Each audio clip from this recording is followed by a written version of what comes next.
Bom dia, meu querido. Com muita alegria que eu estou aqui mais uma vez para compartilhar contigo a palavra de Deus.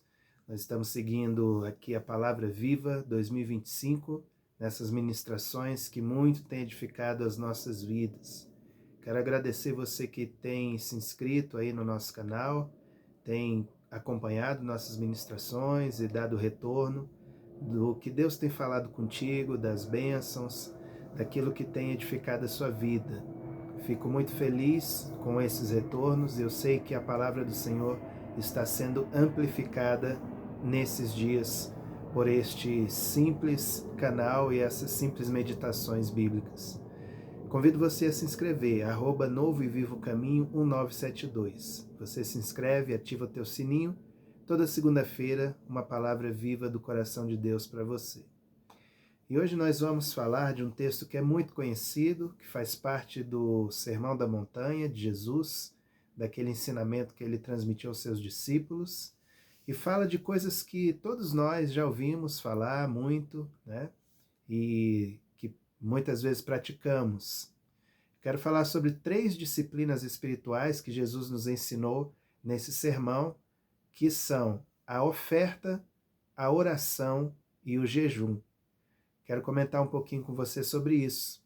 E essa palavra eu ministrei há algum tempo atrás, há quase um mês atrás, aliás, um pouquinho mais de um mês, com os irmãos ali em Goiânia, que congregam na Igreja Luz para os Povos. Nós estivemos ali e foi um tempo precioso de comunhão e de meditação nessa palavra. Quero compartilhar com você essa mesma palavra. Vou ler aqui para você Mateus capítulo 6, versículos 1 a 18, que diz assim: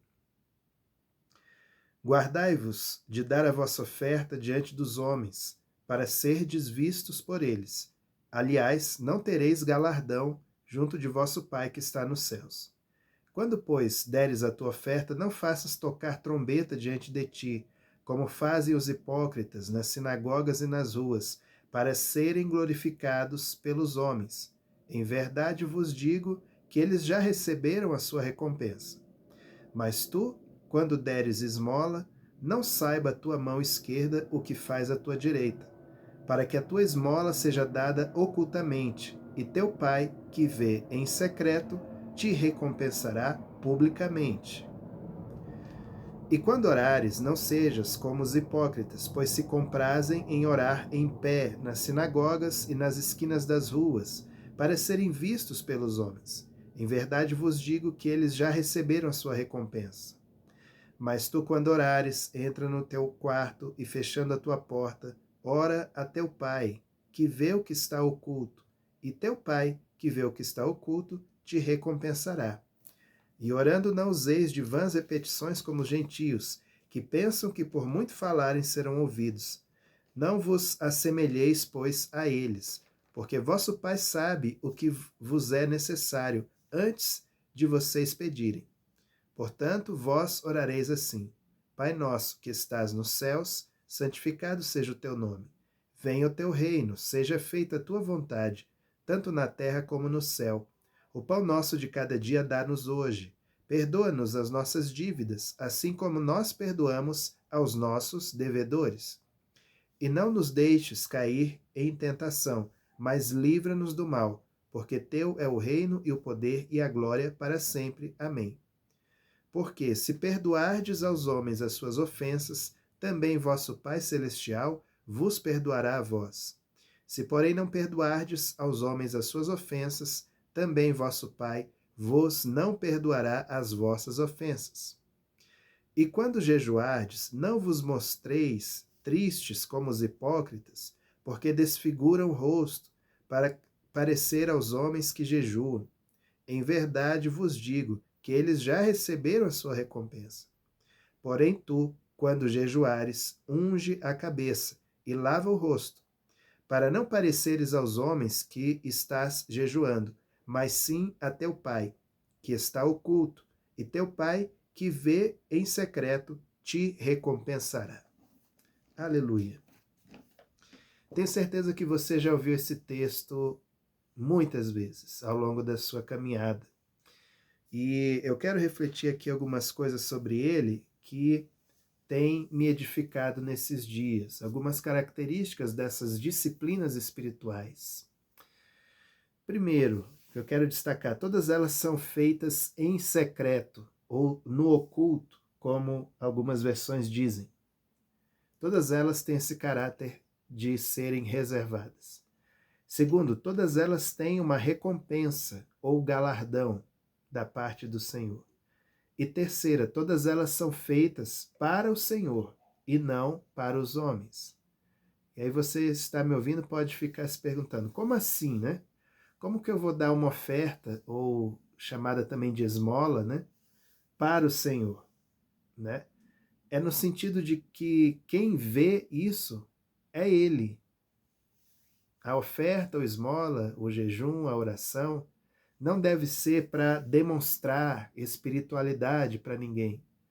Não é para ninguém ficar vendo e dizendo, nossa, como ele é bonzinho, né? Ajudou, ofertou, deu alguma coisa na casa de Deus ou para alguém, né? Suprir alguém. Não é para ser visto pelos homens. Jesus fala de uma coisa até irracional, que a tua mão direita não saiba o que a esquerda está fazendo.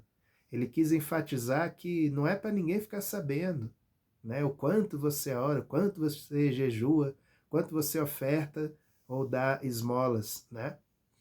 E essas práticas feitas no secreto para Deus, são para Deus, né?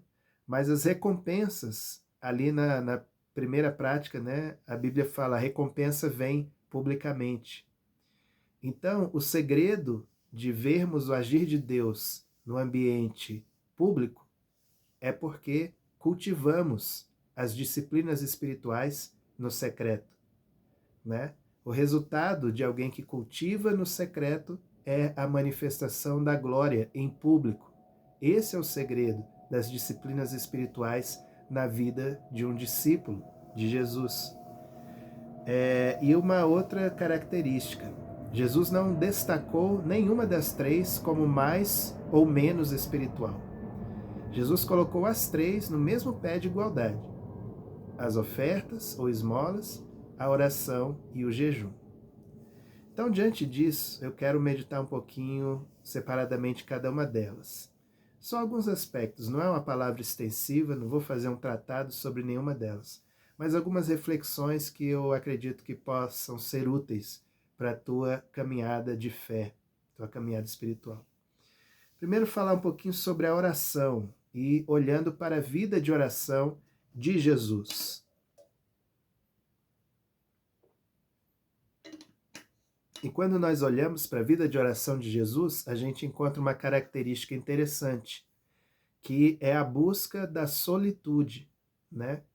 Solitude é diferente de solidão. Solidão é ruim, solidão é traiçoeira, solidão é enganosa, solidão é olhar para dentro de si mesmo. A solitude não, a solitude é uma reserva mental e espiritual, é reservar-se mental e espiritualmente para estar com Deus, para estar com o Pai e para refletir também em si mesmo a partir daquilo que Deus nos traz nesses momentos de comunhão. Então a solitude, ela é benéfica, ela é boa, ela é desejável. E todos nós precisamos ter essa prática do secreto com Deus, né? Então, nesses momentos de solitude de Jesus, o Pai lhe mostrava o que fazer, o que dizer, como proceder.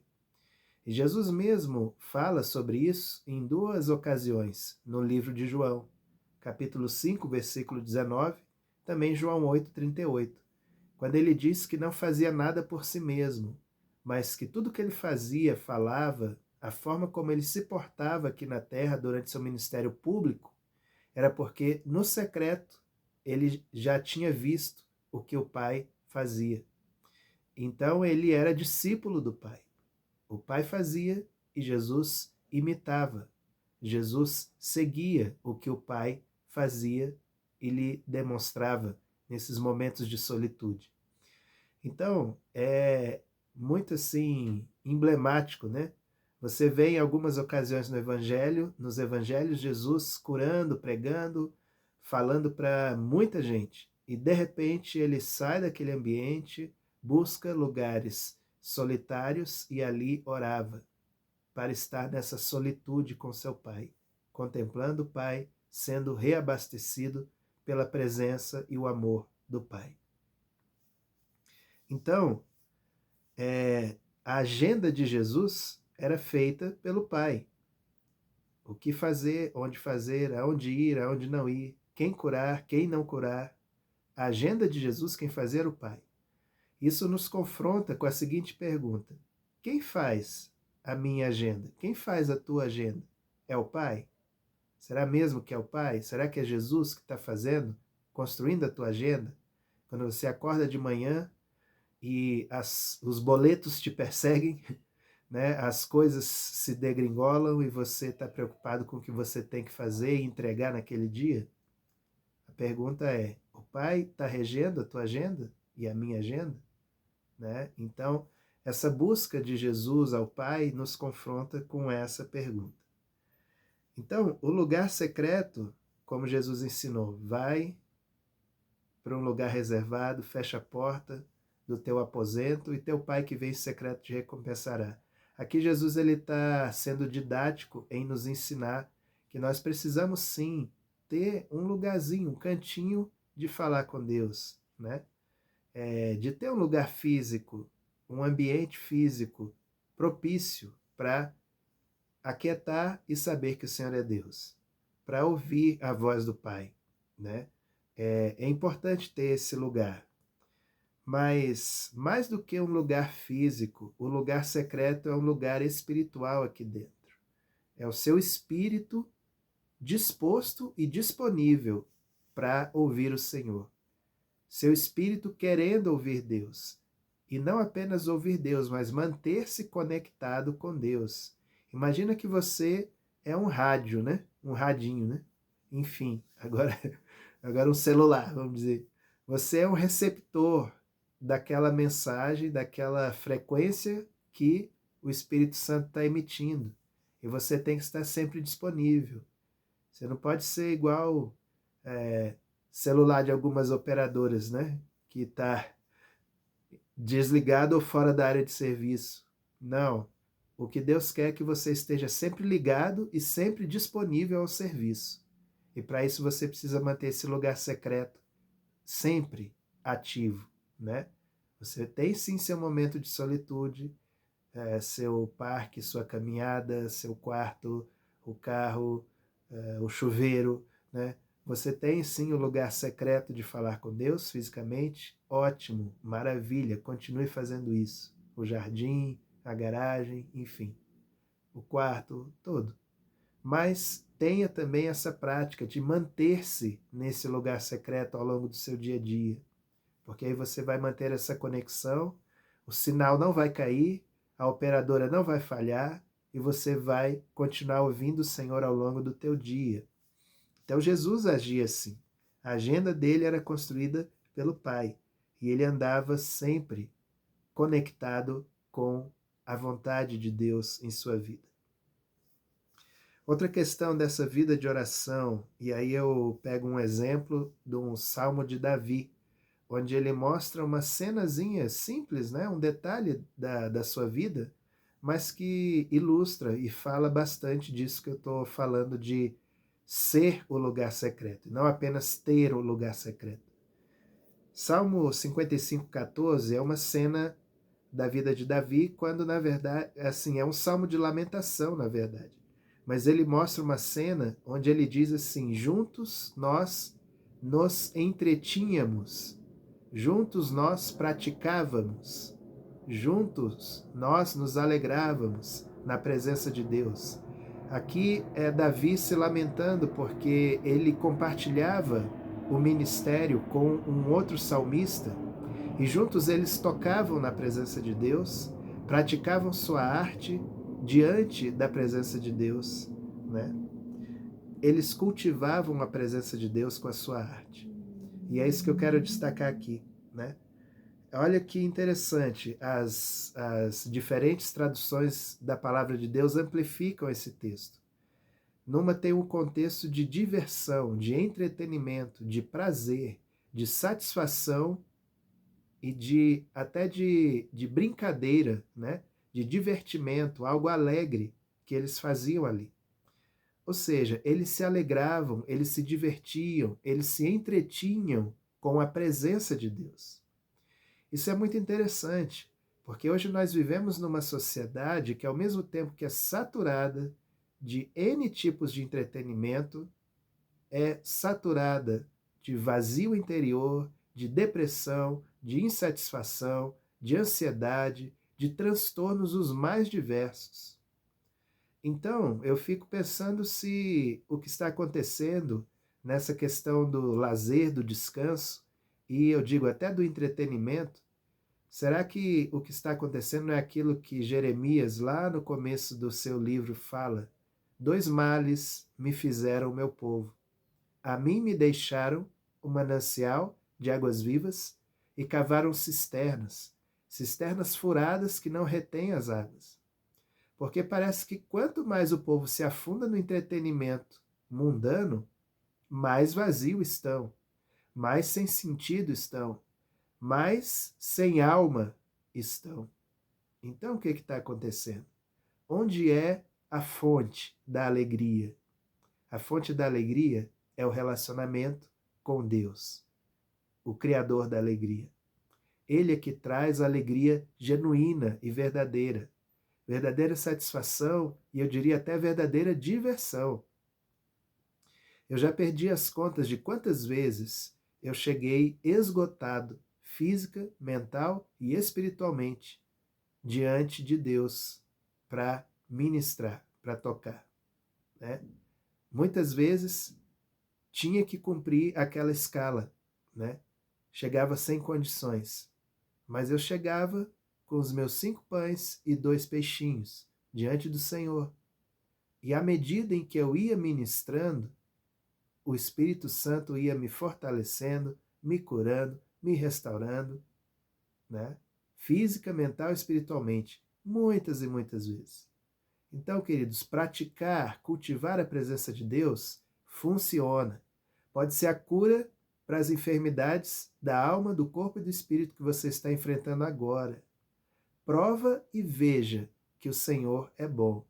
Vai para a presença dele, vai adorá-lo e você será curado. Olharam para ele e foram iluminados, e os seus rostos não foram confundidos. Então, nós precisamos reaprender esse segredo de cultivar a presença de Deus. E Davi dá uma dica aqui, pela música. Cultiva a presença de Deus pela música. Uma coisa que eu aprendi com Adhemar de Campos, numa ministração, num seminário que ele estava. Ele estava ensinando aos líderes de música, de louvor, e ele falou assim, olha, eu não me guio pelas músicas da moda, pelas tendências da moda. Eu não me guio por isso. Para eu ministrar uma canção, primeiro, ela tem que ministrar a mim, né? Essa canção precisa ministrar a minha vida. Segundo, eu ouço essa canção e bebo essa canção até que ela faça sentido para mim. Enquanto ela não fizer sentido para mim, eu não ministro. Isso ele estava falando de canções dele e de canções de outras pessoas. Então, cultivar a presença de Deus, você beber da unção de uma composição ungida, isso não tem preço. Isso te fortalece de um tanto que você nem tem consciência o quanto isso te fortalece. E eu considero que esse é o segredo de muitas vezes, como eu falei para vocês, eu ter chegado sem condições físicas e psicológicas para um serviço de adoração, mas a partir do momento em que você abre a sua boca e deixa o rio fluir, esse rio se transforma dentro de você numa fonte impetuosa a jorrar para a vida eterna. Então cultive a presença de Deus, né? Muda o seu set list de músicas vazias e coloca músicas cheias do Espírito Santo e veja a diferença. Daqui a algum tempo você me conta os resultados, tá bom? Você testemunha o que aconteceu. Você vai ver. Então, O nosso coração é esse lugar secreto, onde a gente deve cultivar essa presença de Deus. Jesus falou para aquela mulher samaritana lá em João capítulo 4, mulher, vai chegar o dia em que nem neste monte de Samaria, nem em Jerusalém, adorareis ao Pai. Porque o Pai é Espírito, Deus é Espírito. Importa que os seus adoradores o adorem em espírito e em verdade. São esses que o Pai procura como seus adoradores. Então, muito mais do que um lugar físico, né? Muito mais do que um lugar de recolhimento, que é importante para nós, porque nós precisamos ter a nossa alma aquietada para ouvir o Senhor, o lugar é o teu coração, o lugar é o teu espírito, teu interior, né? E aí, voltando para a questão das recompensas e de ser visto pelos homens, né? Muitas vezes, queridos, no prédio, no lugar físico, você pode simular adoração diante de outras pessoas. Você pode fazer cara de santo, né? Você pode simular uma espiritualidade diante de outras pessoas dentro de um prédio. Então ali dá para ser visto pelos homens, né? E aí eu falo como alguém que tanto adora na congregação, como alguém que lidera adoração diante de outras pessoas. Então, dentro do templo, né, entre aspas, dentro do lugar físico, é muito tranquilo e dá até para você simular, né? Agora, querido, lá dentro do coração, não tem jeito de simular. Não tem jeito de aparentar adoração. Ali é o que é. Ali é em espírito e em verdade.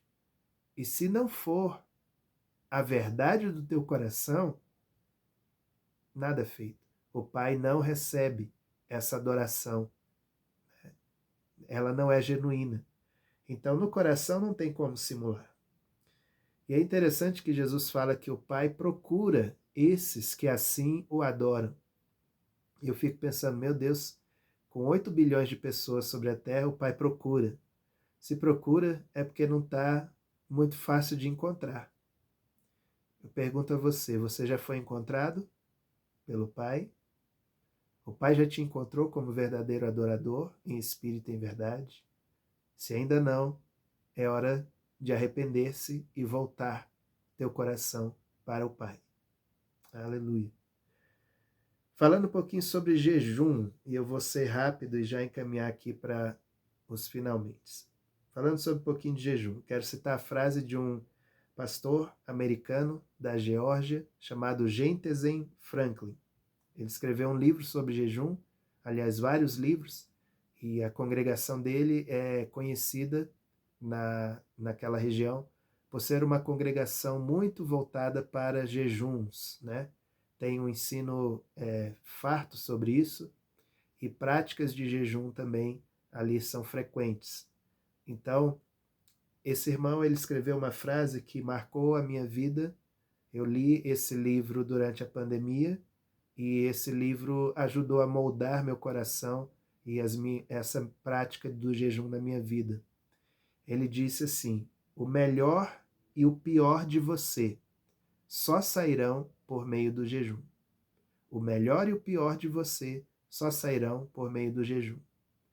Então, aquelas feridas mais ocultas, mais resistentes, aquelas coisas que te incomodam e que você nem consegue discernir direito o que está rolando, o que está acontecendo, qual a raiz do problema, como é que chegou aonde chegou. Tem hora que a gente é tão confuso que nem a gente se entende, né? Então, essas coisas que você não está dando conta de resolver sozinho, esse pior de você só vai sair quando você realmente focar no jejum diante do Senhor e pedir para que o Senhor traga à tona, revele e que isso seja removido de você pelo poder do Evangelho, pelo poder do Espírito Santo de Deus, né? Então, o pior de você só sairá por meio do jejum. Eu comparo isso com aquela palavra de Isaías, quando Deus, por meio de Isaías, exortou o povo dizendo: vocês quiseram espremer as feridas sem amolecê-las com óleo. né? Então, uma ferida seca, dolorida e seca, quando você tenta espremer ela seca, ela vai ficar pior. Ela vai vazar pus, vai vazar infecção para os tecidos ao redor e não vai resolver o problema, vai piorar, vai sangrar, vai ser um transtorno. E aqui a figura que Jesus, que o Espírito Santo está usando com Isaías é: o óleo cai sobre a carne, sobre o tecido, né, orgânico ali da pessoa, o óleo entranha, amolece aquele tecido e aí fica mais fácil de espremer a sujeira, espremer o corpo estranho, né, e cicatrizar depois, porque está embebido e amolecido com óleo. O jejum, ele provê isso para a gente. Ele encharca as nossas feridas interiores, nossas dores, pecados, problemas, né? Ele encharca com o óleo do Espírito Santo, para que depois o Senhor, por meio da igreja ou diretamente, ele esprema essas feridas e tire aquilo que não presta de nós, o pior de nós. Então o jejum, ele faz isso na nossa vida. O jejum, ele também promove o melhor de nós, que na verdade o melhor de nós é o melhor de Deus em nós. Aquilo que Deus quer fazer especificamente em você e através de você, né? Então esse melhor de Deus para a tua vida, ele só se manifesta também por meio do jejum. Então se você está num momento de mudança, principalmente na tua vida, no momento em que você viu que chegou num limite, que você precisa transpor barreiras espiritualmente falando, você entra no jejum, para que você tenha forças e poder para transpor esses limites, passar para o seu novo nível de caminhada, né? E você vá na força do Espírito Santo. O melhor de Deus para você vai se manifestar quando você adotar a prática do jejum. Aquelas promessas que Deus fez lá atrás, que você, algumas já esqueceu, elas são reavivadas quando você jejua, e elas se tornam reais. O céu desce para a terra quando você jejua. Então, você quer manifestar o melhor de Deus em você, você quer viver uma vida no poder do Evangelho, como nós temos meditado, jejue, meu querido, jejue, e você vai receber de Deus essa porção reservada. Esse maná escondido vai te ser dado em nome de Jesus. Aleluia. Então, parafraseando Jesus, tem castas de problemas que só saem com jejum. Assim como tem sortes de bênção, tipos de bênção, que só chegam por meio do jejum.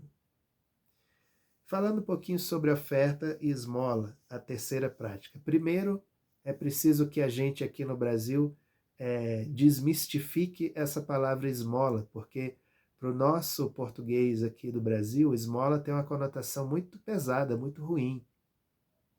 Quando a gente fala em esmola, a gente lembra aquelas 2 moedinhas de 10 centavos que a gente dá para alguém quando está no sinal, baixa o vidro do carro e você pega ali o restinho, que você nem, né, não te faz diferença, está esquecido, você dá para alguém. Né? Muitas vezes esmola é isso, aquela coisa para um miserável que está na rua pedindo com fome ou até mesmo para usar indevidamente, você dá aquilo ali. Mas, biblicamente falando, oferta ou esmola são a mesma coisa, tá? São a mesma coisa, não tem essa conotação negativa. Então, por exemplo, quem vive de tempo integral no reino, recebe esmola, recebe oferta. É a mesma coisa, né? Não tem diferença, biblicamente falando, né?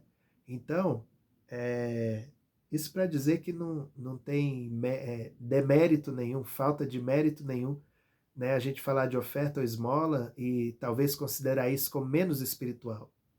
Até porque Jesus pôs um peso espiritual sobre essa prática quando ele diz, né, lá no julgamento do último dia, que vocês me viram com fome e não me deram de comer, me viram preso, não foram me visitar, eu estava enfermo, vocês não foram, né, levar óleo sobre mim, eu estava enfim, né, em situações de vulnerabilidade, vocês não me deram assistência. As pessoas vão perguntar: quando, Senhor?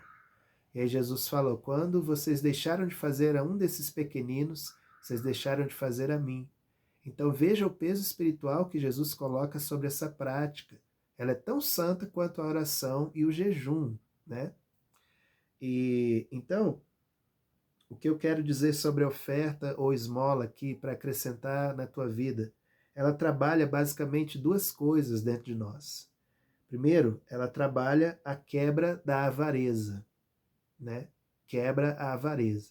Então, muitas vezes nós estamos com resistência de entregar bens materiais ou recursos financeiros, alguma coisa para as pessoas. Eu não digo não só para a igreja enquanto instituição ou organização, mas eu digo para as pessoas, né? Aqui o foco o recebedor são pessoas, né? Então, a oferta ou esmola trabalha a quebra da avareza em nossas vidas. Nós somos desapegados e doamos, né? E ela também materializa a compaixão. A compaixão, que muitas vezes é um discurso, ela se torna materializada por meio da oferta ou da esmola, né? Aquilo que primeiro João ensina, escreve, né? João ensina na sua primeira carta quando diz: se o irmão vem ter contigo, vem falar contigo, e ele está necessitado, e você simplesmente dá um abraço, um tapinha nas costas e dispensa ele e diz: vai, meu irmão, vai com Deus, vai se aquecer, vai se fartar, e você não dá a ele o suprimento que ele precisa, João bota os dois dedos no nosso olho e cutuca assim: que amor é esse? Que Deus é esse que você serve? Tu não entendeu nada do evangelho, né? Em outras palavras, ele fala isso conosco. Então, materializa a compaixão por meio da oferta, né? Tem esse poder. Então, a oferta, na verdade, ela abençoa mais a quem dá do que quem recebe. Mais bem-aventurado é dar do que receber. A oferta já está comprovada até cientificamente. Ela promove o bem-estar ao doador, né? Então, Jesus já falou isso com outras palavras há muito tempo atrás. Mais bem-aventurado, mais que feliz, né? É dar do que receber. Então, queridos, oferta e esmola são espirituais, são disciplinas importantes, né? Para fechar essa meditação de hoje, o fato de Jesus ter dito que os hipócritas já receberam sua recompensa, isso não anula a realidade de que há uma recompensa divina para quem pratica essas disciplinas. Então, não é porque o errado é errado que o certo deixou de ser certo, né? As pessoas lá, hipócritas, recebem suas recompensinhas humanas, mas a recompensa divina é líquida e certa, meu querido, né? Pela prática dessas disciplinas espirituais. Quero citar aqui dois exemplos bíblicos e um testemunho pessoal com relação a isso. Os exemplos bíblicos que eu quero citar, o primeiro de Atos capítulo 10, de Cornélio, que era um romano, um estrangeiro, não era judeu. E aqui Atos 10 é o começo da expansão do evangelho para fora das quatro paredes do povo judeu, né? E aí Pedro teve aquela visão do lençol baixando do céu, cheio de animais considerados imundos para a religião judaica. Isso aconteceu por 3 vezes e Pedro negou comer aqueles animais, algum daqueles animais. E a voz do céu dizia: ao que Deus considera puro, não consideres impuro ou comum, né? E enquanto Pedro meditava sobre isso, chegaram aqueles enviados, né, de uma outra cidade, mandados por Cornélio. Chamaram Pedro, Pedro foi, e mais alguns irmãos foram juntos com Pedro, e chegando na outra cidade, Cornélio já os aguardava com as pessoas da sua casa e amigos. E aí Pedro começa a relatar a visão, dizendo que vocês sabem que para mim, um homem judeu, não é permitido ter comunhão com pessoas não judaicas e tal, nananã. Começa aquela enrolation ali, você vê que Pedro está tateando, mesmo tendo tido a visão, ele ainda tinha resistências humanas ali. E enquanto Pedro falava, aconteceu uma coisa inédita de Deus e que eu acho tremenda e maravilhosa, e que foi um tapa na cara de Pedro e de alguém mais que estivesse resistindo. A Bíblia diz que o Espírito Santo caiu sobre eles, caiu sobre todos os não-judeus, eles foram cheios do Espírito Santo. Nem tinham batizado na água ainda, querido, e foram cheios, batizados no Espírito Santo, né? Então, só que tem um detalhe, antes disso tudo acontecer, quando Cornélio recebe a visita do anjo, que manda chamar Pedro, né? O anjo diz assim: Cornélio, as tuas orações e as tuas ofertas foram recebidas em memória diante de Deus, né? Então, ou seja, Deus viu o esforço genuíno de busca daquele homem. E aí Deus mandou chamar a recompensa por meio de Pedro. E qual foi a recompensa, querido? A melhor de todas. A glória do Espírito Santo habitando no interior daqueles irmãos. Eles foram cheios do Espírito Santo. Essa foi a recompensa dada pelo Pai à vida de Cornélio. Aleluia. E eu cito também Mateus 8, de 7 a 10, onde aquele centurião, coincidentemente também romano, um outro estrangeiro, ele chega diante de Jesus e pede pela cura de um servo dele. Só que ele não faz somente um pedido, ele declara uma palavra de fé muito intensa, muito profunda, né? Ele diz: Senhor, eu sou homem sujeito à autoridade. Eu digo a um soldado, vai, ele vai, a outro vem, ele vem. Digo a um, faz isso, ele faz. Manda uma palavra tua. Não sou digno de que o Senhor vá à minha casa, mas manda uma palavra tua e o meu servo será curado. E aí Jesus responde diante de todos, admirado: nem mesmo em Israel achei uma fé como essa. E aí Jesus libera uma palavra e naquele mesmo momento o servo é curado lá à distância, né? E o que é curioso aqui, o que ressalta aqui, é que quando os discípulos vêm chegando perto de Jesus, antes do homem chegar, do centurião, os discípulos falam assim: olha, ele é amigo da nação judaica e ele nos ajudou a construir a sinagoga, né? Parece uma notinha de rodapé, mas isso tem muito significado. Por quê? O centurião era o representante do Império Romano.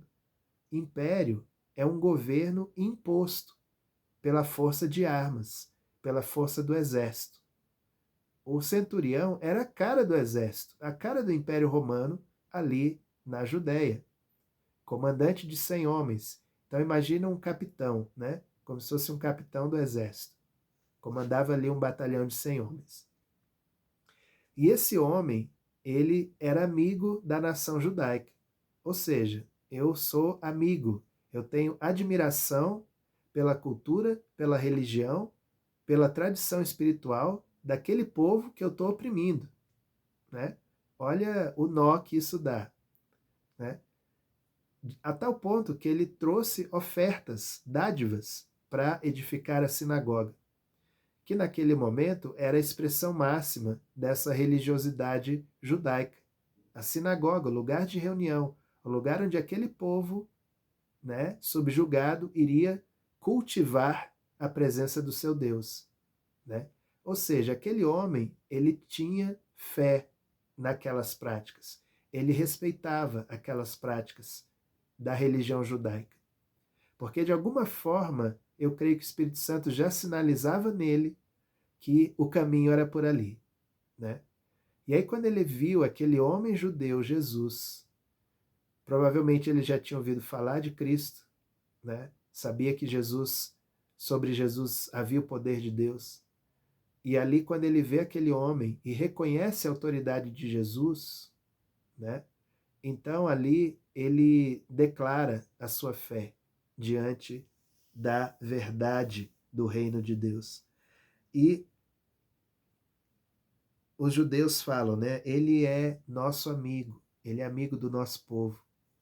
E aí a recompensa desse homem veio por meio da cura daquele servo de uma maneira tão singela, tão linda que Jesus fez aqui. Eu creio, queridos, que esse homem se tornou um discípulo de Jesus. A Bíblia não mostra qual foi a continuidade da história dele, mas vamos combinar, né? Passar por uma experiência dessa fica marcado no nosso coração. Não tem como negar o poder de Jesus diante disso, né? Então, queridos, oração, oferta e jejum, disciplinas espirituais importantes e santas para a nossa vida, né? Fechando essa palavra, cito aqui o texto que diz: buscar-me-eis e me achareis, quando me buscardes de todo o vosso coração. Que nós estejamos dispostos a buscá-lo. E cito também Apocalipse 3:20: eis que estou à porta e bato. Se alguém ouvir, entrarei em sua casa, cearei com ele e ele comigo. O Senhor quer ter essa comunhão íntima na nossa mesa, no nosso secreto, conosco. Amém? Que Deus possa te abençoar por meio dessa palavra. Eu peço a Deus que Ele amplifique tudo que foi falado aqui dentro do teu coração, do teu interior, para que você possa restaurar essas disciplinas espirituais na sua vida, da oração, do jejum e da oferta diante do Senhor. E você tenha certeza que o Pai, que vem em secreto, te recompensará abundantemente, em nome de Jesus. Lembrei aqui, eu falei que ia contar o testemunho, né? Sobre essa questão de oferta. O testemunho é o seguinte: uma vez eu estava subindo do metrô da estação 102 Sul, aqui em Brasília, para o meu local de trabalho, que é uns 10, 12 minutos de caminhada. E naquele dia eu tinha ido atrasado, então eu não tomei café. Saí com fome de casa, né? Não tinha tomado café e fui subindo. E no caminho para chegar no meu trabalho, no prédio ao lado do que eu trabalhava, né? Tinha uma lanchonete muito boazinha, né? E às vezes eu comprava ali um pão de queijo. E nesse dia, necessariamente, eu precisei passar ali para comprar um pão de queijo maravilhoso, do céu. O pão de queijo já era bom. E com fome, então, era melhor ainda. Aí eu comprei logo 2, né? Não tinha comido nada, comprei 2. Eu saí da lanchonete em direção ao prédio, uns 50 metros de caminhada. Eu andei uns 20 metros, aí tinha um jovem em situação de rua, sem camisa, só de bermuda, e pedindo uma ajuda, pedindo um alimento, pedindo alguma coisa. Aí eu senti aquele cheirinho do pão de queijo e tal, e aí o Espírito Santo falou: entrega para ele. Aí eu fiz, né, igual o menino, né?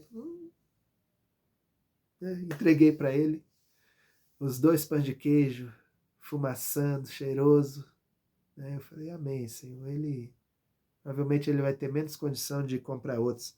E aí eu nem voltei para comprar outros, né? Eu já estava atrasado e subi. Aí depois é que eu, né, dei uma folguinha lá, eu desci para comprar, para lanchar alguma coisa. Mas eu entreguei. E aí foi interessante. Depois voltei para casa, tal. No dia seguinte, a minha mãe me ligou, falando o seguinte: olha, Leiva, a irmã fulana, ela comprou uma geladeira nova e ela quer doar para vocês a geladeira antiga dela. Vocês querem? E eu falei: a gente quer sim. Por quê? Porque a nossa geladeira estava vazando e naquela época nosso salário estava bem pequenininho, eu estava começando no local de trabalho onde eu estou hoje, estava saindo do meu trabalho anterior, ou seja, estava um período difícil. Aí a geladeira inventa de dar ruim bem nesse período, né? Desse jeito. E aí eu falei: sim, a gente quer sim. E aí, naquele final de semana, a gente buscou a geladeira e trocou. Então, queridos, a recompensa veio. Eu não entreguei o pão de queijo pensando em ganhar a geladeira. Mas o pai que veio em secreto viu e recompensou da maneira dele. Então, queridos, prova e vê que o Senhor é bom. Ele é bom, Ele é Pai, Ele sabe do que nós precisamos.